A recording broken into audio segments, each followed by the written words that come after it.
Hello नमस्कार, मैं doctor Rajneesh Kumar आज पुनः एक नए टॉपिक के साथ उपस्थित हूँ। आज मैं बातचीत करूँगा कि आचार्य रामचंद्र शुक्ल द्वारा लिखित हिंदी साहित्य का इतिहास का अध्ययन कैसे किया जाए। हिंदी पढ़ने वाले कम ही छात्र होंगे जिनका परिचय आचार्य रामचंद्र शुक्ल से नहीं होगा। बीए और एमए से पहले की कक्षाओं में किसी न किसी रूप में आचार्य शुक्ल के निबंधों से उनका परिचय हुआ ही होगा। हिंदी साहित्य इतिहास लेखन की परंपरा में आचार्य रामचंद्र शुक्ल का हिंदी साहित्य का इतिहास मील का पत्थर है।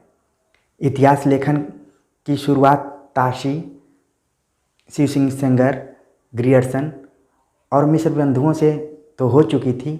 उसके बाद आचार्य रामचंद्र शुक्ल ने इतिहास लेखन किया और उनके बाद भी कई इतिहास लिखे गए। फिर भी आचार्य रामचंद्र शुक्ल की विधेयवादी और वैज्ञानिक पद्धति ने उनके इतिहास को सार्थक और अमर बना दिया। अगर देखा जाए तो आचार्य रामचंद्र शुक्ल उन साहित्यकारों में शामिल हैं जिनके नाम से युग ही चल पड़ा। जैसे कि निबंध का जब हम इतिहास पढ़ेंगे तब और आलोचना का इतिहास पढ़ेंगे तब। इनके जैसे अन्य अगर साहित्यकारों की बात करें तो उनमें भारतेंदु हरिश्चंद्र, महावीर प्रसाद द्विवेदी, प्रेमचंद और जयशंकर प्रसाद जैसे साहित्यकार ही शामिल हो पाते हैं। हम आचार्य रामचंद्र शुक्ल के इतिहास की सार्थकता पर बातचीत कर रहे हैं तो प्रतियोगी परीक्षाओं के दृष्टिकोण से इनका इतिहास अभी भी बहुत ही प्रासंगिक और अनिवार्य बना हुआ है। वैसे भी मार्केट में बहुत सारी किताबें हिंदी साहित्य पर उपलब्ध हैं, लेकिन जब भी परीक्षा में आचार्य रामचंद्र शुक्ल की किताब से या उनसे संबंधित कोई प्रश्न आता है तो परीक्षार्थियों में एक थोड़ा सा डर पैदा हो जाता है। उस समय जब कोई प्रश्न हो और उसमें विकल्प के तौर पर आचार्य रामचंद्र शुक्ल का नाम हो, तो मुझे कई बार लगता है कि परीक्षार्थियों में रामचंद्र शुक्ल की मूँछों से उतना डर नहीं लगता है जितना कि परीक्षा के दौरान जब प्रश्न पत्र मिलता है और उसमें विकल्प के तौर पर शुक्ल का नाम आता है। कई बार परीक्षार्थी तुक्के के साथ प्रश्न को सही कर देते हैं और कई बार उनका प्रश्न गलत हो जाता है। तो इन्हीं सारी चीज़ों पर मैं बातचीत करूंगा कि हिंदी साहित्य का इतिहास उनका कैसे अध्ययन किया जाए। कई बार हमारे छात्र शुक्ल के इतिहास की भाषा शैली और उसमें जो गुण विचार की प्रधानता है उससे थोड़ा सा क्लिष्ट मानते हुए उनके इतिहास को ठीक से नहीं समझ पाते हैं। तो इन्हीं सारी चीज़ों को ध्यान में रखते हुए मैं आज बातचीत करूंगा। आचार्य शुक्ल द्वारा लिखित हिंदी साहित्य का इतिहास पर बातचीत करते हैं तो दो प्रकाशन से इनकी किताबें पहले छपकर आया करती थी। अब हो सकता है कि और सारे प्रकाशनों से आ रही हों, लेकिन काशी नागरी प्रचारिणी और एक उनकी किताब है जिसकी भूमिका रामस्वरूप चतुर्वेदी ने लिखी है। तो इन दोनों किताबों का अध्ययन मैंने किया है। एक काशी नागरी प्रचारिणी से छपी थी और दूसरी जिसकी भूमिका रामस्वरूप चतुर्वेदी ने लिखी है। कई बार सवाल भी आ जाता है कि आचार्य रामचंद्र शुक्ल की किताब की भूमिका किसने लिखी है। तो भूमिकाएं तो अपनी किताब के रामचंद्र शुक्ल खुद लिखे थे, लेकिन जब एक दूसरी किताब आई है उसकी भूमिका रामस्वरूप चतुर्वेदी ने लिखा है, जो कि आचार्य रामचंद्र शुक्ल की किताब को पढ़ने में मदद करती है। ठीक है, तो इसको आप इन दोनों किताबों को आप देख सकते हैं। एक का फॉन्ट थोड़ा छोटा है और एक ठीक है। ठीक है, अब हम बात करेंगे कि जो आचार्य रामचंद्र शुक्ल की किताब है उसका हम अध्ययन कैसे करें। पहले तो उन्होंने भूमिका लिखा है, फिर इसके बाद काल विभाग किया है, फिर ये प्रकरण में है। प्रकरण शब्द, कई शब्द जो होते हैं समय के अनुसार अपने अर्थ को बदल देते हैं। उस समय प्रकरण आचार्य रामचंद्र शुक्ल दूसरे अर्थ में लिया था, लेकिन आजकल प्रकरण एक नकारात्मक अर्थ में, कोई भी घटना घट जाती है तो इस प्रकरण में क्या हुआ, इस टाइप से इसका अर्थ होता है। इसी से संबंधित एक और शब्द है जिसको बोलते हैं कांड।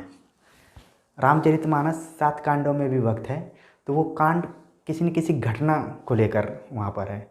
आज वो निगेटिव घटना के लिए होता है। अगर किसी से आप कोई नकारात्मक घटना हुई है तो कोई बोलेगा कि ये फलाना ने कांड कर दिया है।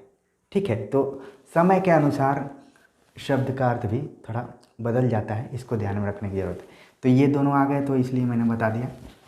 खैर हमें ये तीनों चीज़ों की को ही ध्यान में रखने की ज़रूरत है, भूमिका, काल विभाग और प्रकरण। ठीक, भूमिका में आचार्य रामचंद्र शुक्ल ने बड़ी ही ईमानदारी से बता दिया है कि वो कहाँ कहाँ से उन्होंने मैटर लिया है। वर्तमान समय में जैसे कोई कट कॉपी पेस्ट करता है और नहीं बताता है और महान बन जाता है, लेकिन शुक्ल ने ईमानदारी से उन्होंने बता दिया कि उन्होंने हिंदी साहित्य का जो इतिहास लिखा है उसके लिए मैटर कहाँ कहाँ से उनको मिला है। ठीक है, तो सन 1929 ईस्वी में सबसे पहले उन्होंने हिंदी शब्द सागर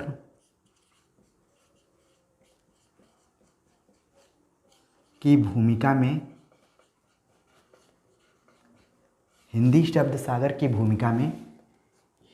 हिंदी साहित्य का विकास नाम से लिखा। हिंदी साहित्य का विकास, इतिहास नहीं लिखा बल्कि विकास। ये यूपी जीडीसी में ये सवाल आ चुका है सन 2012 या 16 के एग्ज़ाम में। ठीक है, कि किस नाम से, सर्वप्रथम किस नाम से लिखा था, तो हिंदी साहित्य का विकास नाम से लिखा था। बाद में ये हिंदी साहित्य का इतिहास हो गया।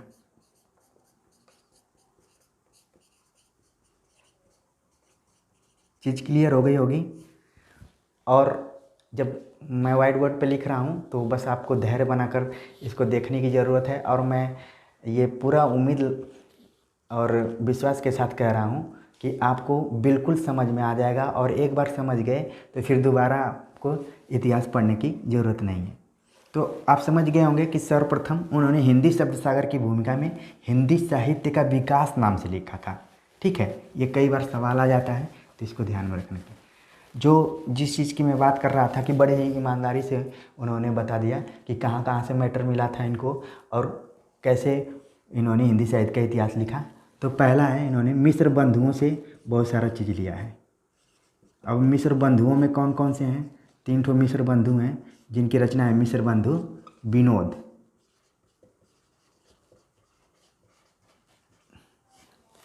इनसे लिया। दूसरा, हिंदी कोविद रत्नमाला, इसके रचनाकार हैं श्याम सुंदर दास। बाबू श्याम सुंदर दास, कहा जाता है कि रामचंद्र शुक्ल और श्याम सुंदर दास की एक सलामी जोड़ी थी। जैसे क्रिकेट में सचिन और सहवाग की थी, वैसे ही साहित्य के क्षेत्र में रामचंद्र शुक्ल और श्याम सुंदर दास ये एक मतलब कि उस समय की एकदम चर्चित जोड़ी हुआ करती थी। तो ये ध्यान में रखने की ज़रूरत है। श्याम सुंदर दास ने भी हिंदी साहित्य के लिए काफ़ी उन्होंने किताबें लिखी और शुरुआती समय में इन्होंने हिंदी को प्रतिष्ठित करने में अपना महत्वपूर्ण योगदान दिया। ठीक है, तो इसको ध्यान में रखने की ज़रूरत है। यहाँ से लिया। तीसरा, कविता कौमुदी। कई बार ये सवाल पूछ दिया जाता है कि किन किन किताबों को आधार बनाकर उन्होंने अपने हिंदी साहित्य का इतिहास लिखा है। इसके हैं राम नरेश त्रिपाठी। ठीक, ये कुल 8 खंडों में है। ये भी कई बार सवाल पूछ देता है। और चौथा है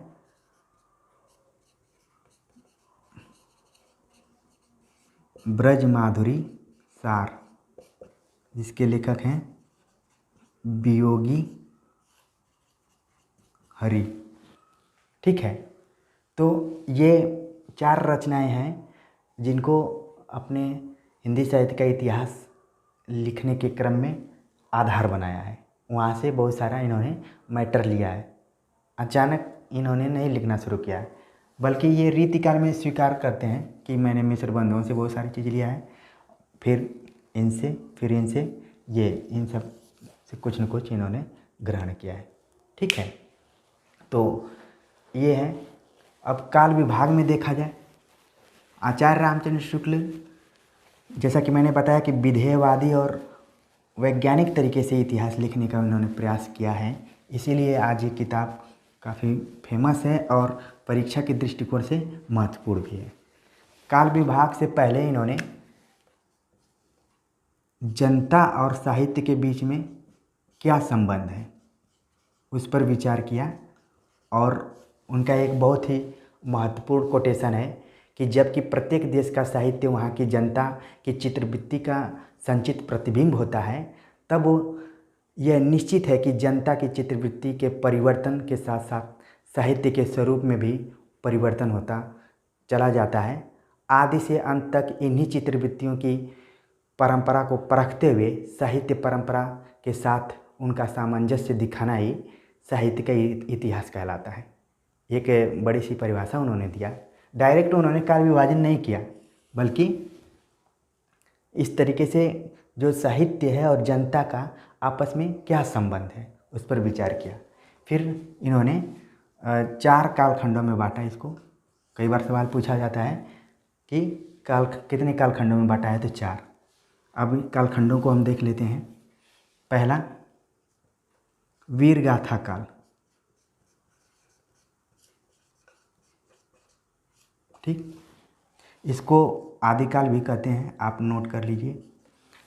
आचार्य रामचंद्र शुक्ल ने ज़्यादातर संवत में अपने जितना भी उन्होंने कोई डेट निर्धारित किया या वर्ष निर्धारित किया वो संवत में है, जबकि सही माने में ईस्वी में होना चाहिए, लेकिन उनकी एक लिखने की शैली थी तो संवत में वो लिखते थे। तो इन्होंने 1050 से 1375 के बीच में किया।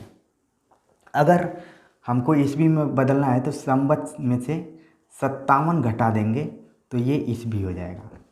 ठीक है, तो अब मैं बगल में ईस्वी में भी लिखते जा रहा हूँ, तो हो जाएगा 993 से 1318। अच्छा, कई बार विद्यार्थियों को अगर अलग अलग टीचर्स पढ़ाते हैं तो कन्फ्यूजन होने लगता है। कई बार क्या होता है कि कोई संवत में बताकर चला जाता है, फिर कोई दूसरा टीचर्स आता है तो इसको ईस्वी में बता देता है, तो बच्चे कन्फ्यूज हो जाते हैं।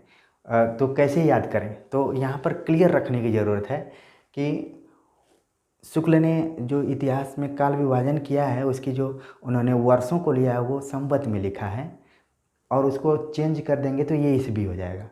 और मैंने बताया कि संवत और ईस्वी को कैसे चेंज करना है, कैसे बदलना है। ठीक है, तो बहुत घबराने की ज़रूरत नहीं है। दूसरा है पूर्व मध्यकाल। पूर्व मध्यकाल, जिसको कि इन्होंने भक्ति काल कहा। ठीक, इसको भी संवत में इन्होंने बदला, तो 1375 से 1700। अगर इसको ईस्वी में चेंज करेंगे तो 1318 से 1643।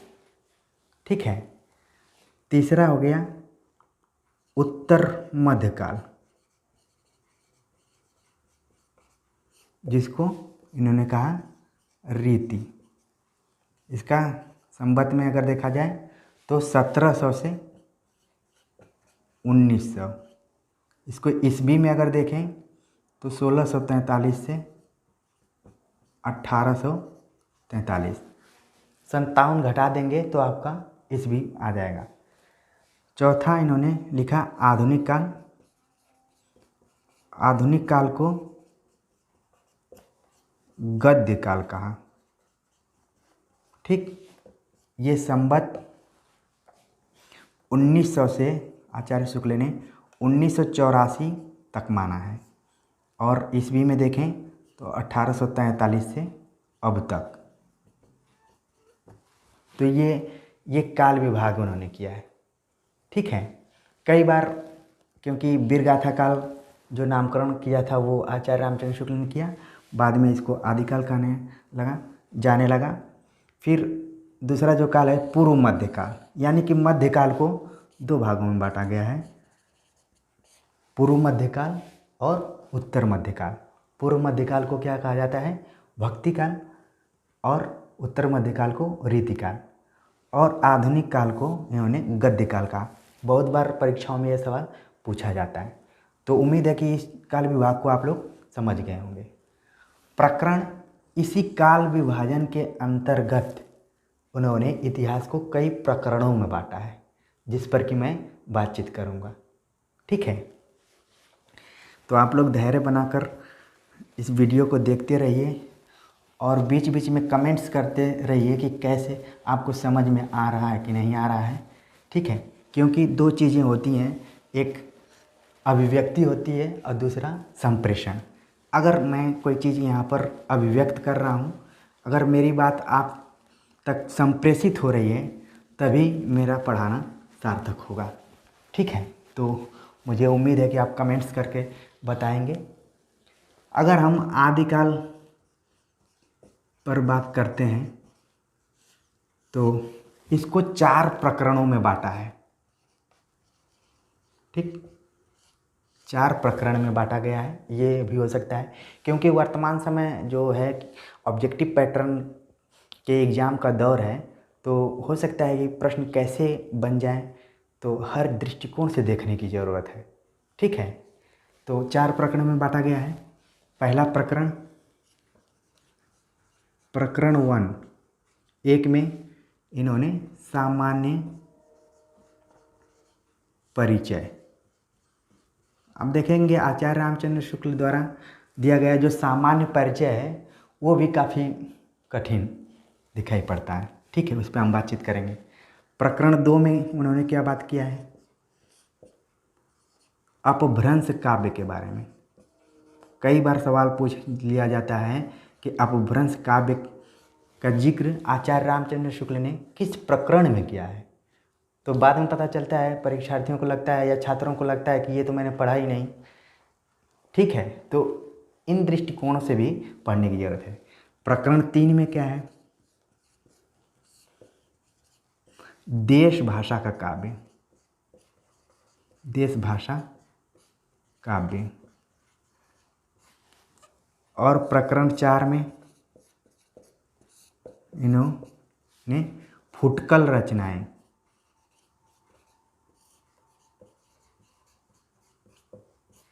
ठीक है, फुटकल रचनाओं के बारे में बातचीत किया है। प्रकरण 1 में सामान्य परिचय दिया, प्रकरण 2 में अपभ्रंश काव्य, प्रकरण 3 में देश भाषा काव्य और प्रकरण 4 में फुटकल रचनाएं, इनका जिक्र किया हुआ है। तो उम्मीद है कि आप लोगों को याद हो गया होगा। आप इसको नोट करते भी जाइए और हो सके तो किताब अगर रखे हो तो उसको भी खोल कर रख सकते हैं और देख सकते हैं कि कैसे कैसे है। ठीक है, क्योंकि किताबों में तो सारी चीज़ें दी गई हैं, बस समझने की ज़रूरत है। जिस अभिव्यक्ति और संप्रेषण की बात मैं कर रहा था, मेन वही है, बाकी तो सब कुछ दिया गया है किताबों में, समझने की बात है। अगर आप समझ जाएंगे एक बार तो चीज़ें भूलेंगी ही नहीं। प्रकरण 1 में जो उन्होंने प्रकरण 1 में सामान्य परिचय दिया है, उसके अंतर्गत हिंदी साहित्य के आविर्भाव के बारे में बात किया। ठीक है, आविर्भाव मतलब शुरुआत, उसकी शुरुआत कैसे हुई है।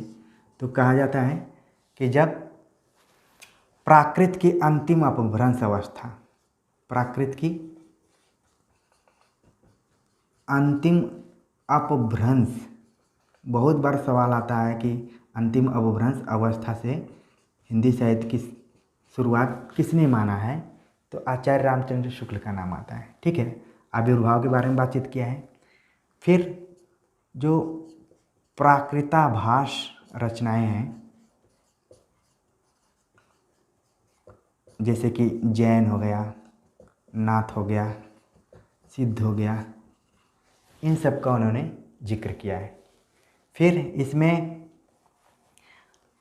अवधि के बारे में बात किया है कि आदिकाल का समय कब से कब तक है। तो उन्होंने लिखा कि भोज से लेकर, राजा भोज का नाम सुने होंगे, राजा भोज, गंगूतेली, वही भोज, भोज से लेकर हम्मीर तक का जो समय है, उतने समय को आदिकाल का समय माना जा सकता है। तो मतलब आपको संवत 1050 से 75 के बीच का मानना है।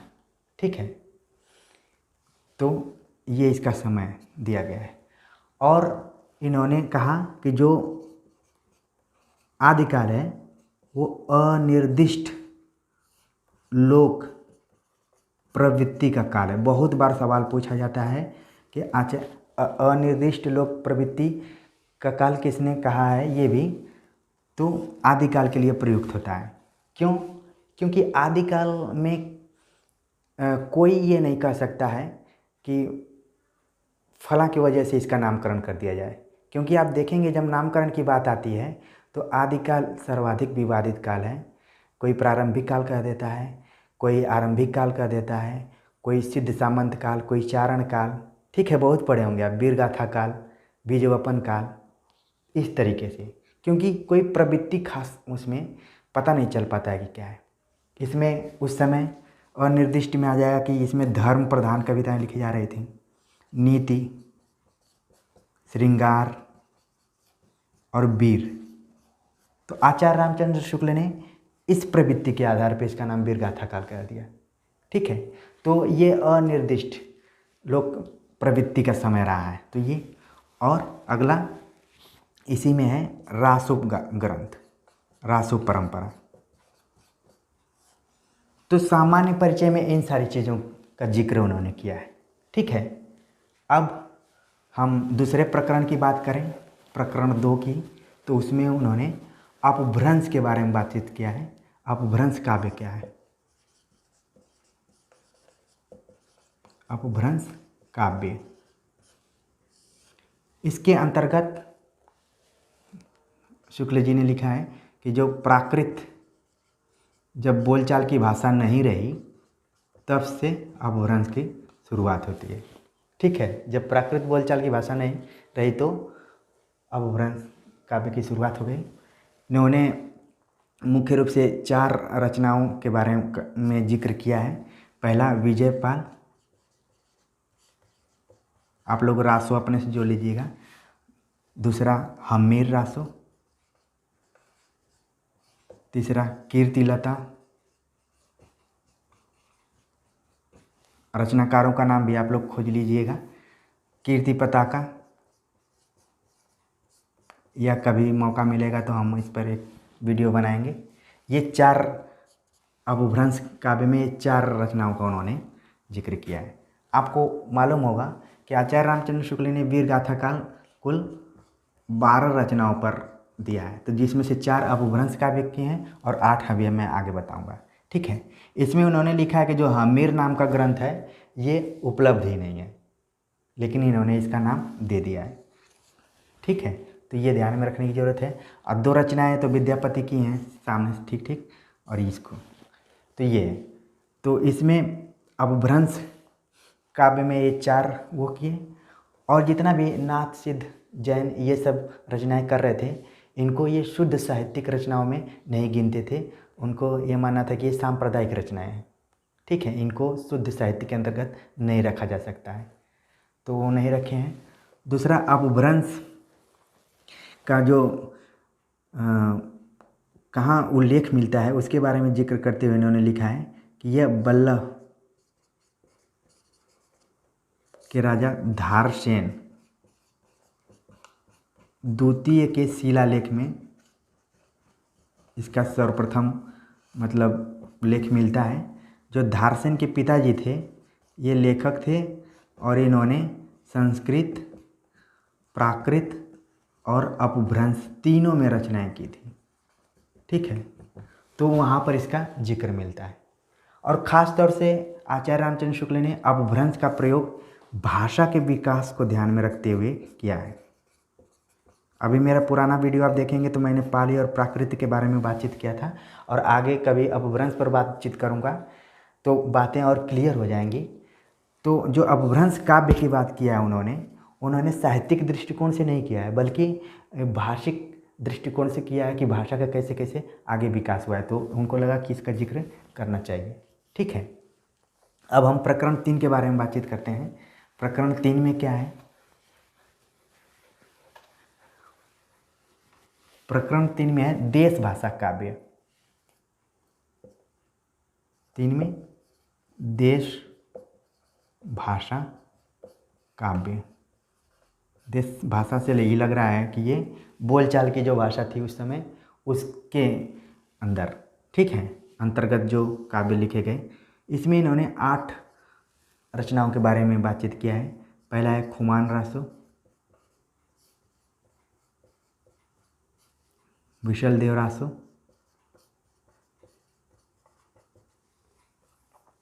पृथ्वीराज रासो,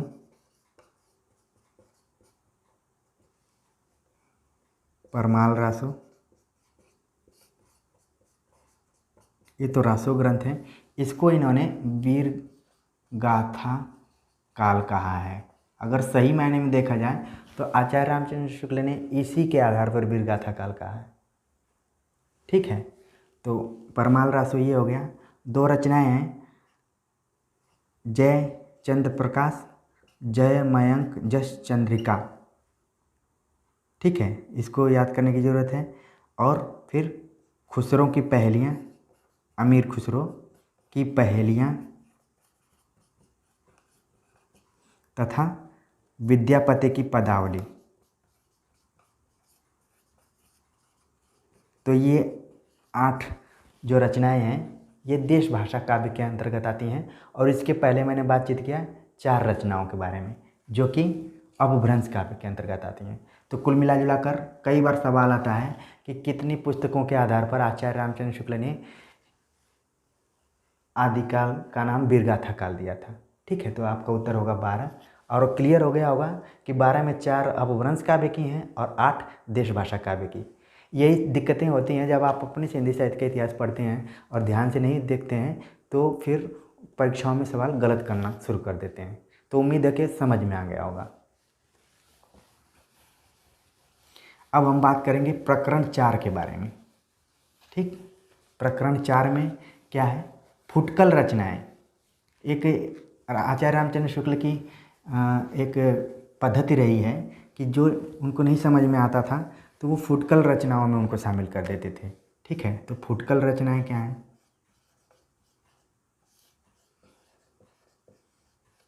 फुटकल मतलब जिनका किस में रखा जाए, वो रासो ग्रंथ में रखा जाए कि जैन में रखा जाए कि नाथ में रखा जाए कि सिद्ध में रखा जाए, नहीं कुछ क्लियर है और उसकी प्रवृत्ति नहीं क्लियर है, तो उन्होंने इसको फुटकल रचना में रख दिया। जिसमें कि पहला है लोक भाषा के पद्य। अब लोक भाषा के पद्य मतलब जो लोक में बोली जा रही हो भाषा उसके, जिसमें कि एक नाम आता है वर्ण रत्नाकर का। इसके लेखक ज्योतिश्वर ठाकुर हैं और ये है मैथिली में लिखा गया है। आप लोगों को मालूम होना चाहिए कि मैथिली किस राज्य में बोली जाती है और किस क्षेत्र की भाषा है। तो ये लोक हो गई, ठीक। ज्योतिश्वर ठाकुर, इसको लिख लीजिए।